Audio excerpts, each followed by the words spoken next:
Suzuki is one of the leading small car manufacturers in the world.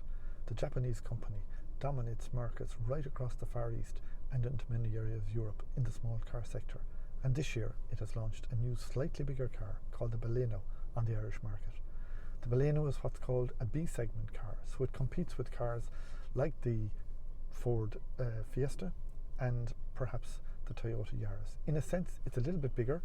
It fits somewhere between the Fiesta and the Focus, and perhaps somewhere between the Yaris and the Auris. But it's a comfortable car, it's a modern looking car, it's a stylish looking car, and it's uniquely available only with a petrol engine. So we'll bring it for a drive and give you a flavour of what Baleno has to offer.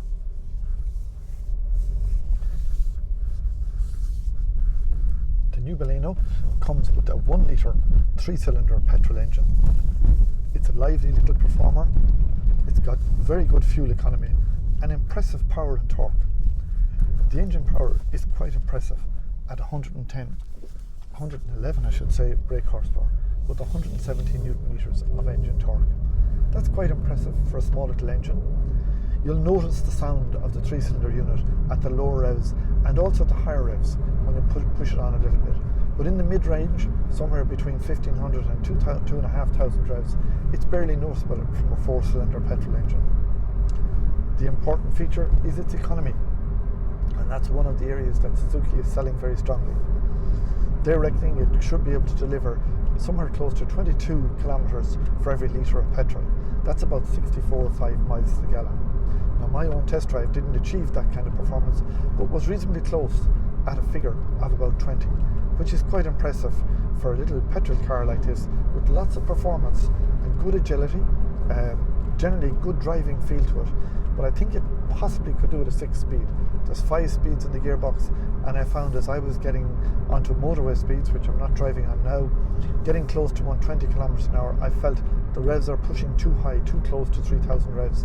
We could have done with an extra speed to maybe reduce that and maybe enhance the economy a little bit further, especially given the engine torque at 170 newton meters.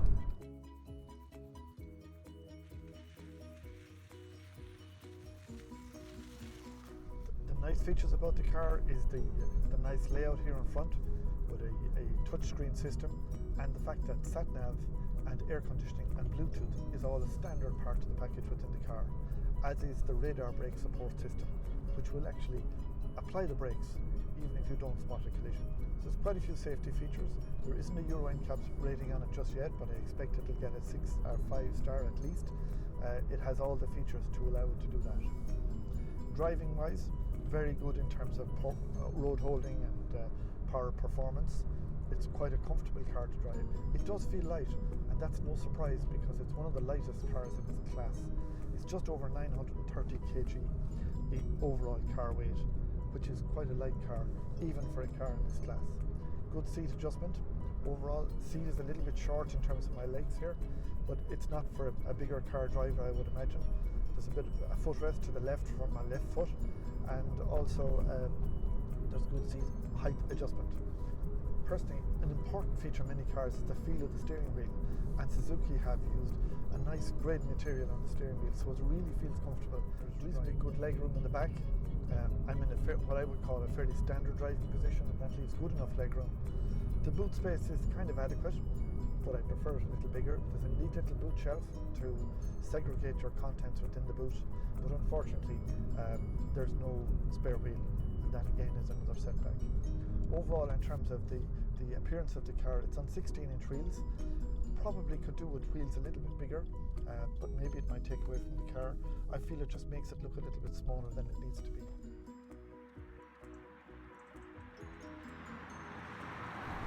The overall handling feel of the car, the kind of feel of driving the car is quite good. It feels comfortable and easy to drive.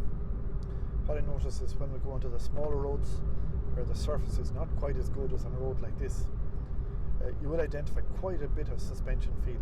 Now that's not vibration, so there's no impact in terms of your hands, but you will notice that it identifies every bump in the road. Not any particular bad thing, it handles quite well, but it is noticeable and it is discernible as you drive significantly on the typical rural roads that most of our journal readers and viewers will be driving a car like this on. The entry price for the Baleno is €17,995, and that's reasonably competitive relative to Fiesta, but it's not a giveaway price. But there's a lot of features on it, so the standard kit is impressive, even if the price is probably a little bit closer to the high end of the market. Overall, would I buy a Baleno over a Fiesta or over a Yaris? I'm not too sure. It depends on the value that's been offered. The value in terms of the overall package is very impressive, and therefore that makes the Baleno one of the new attractive options.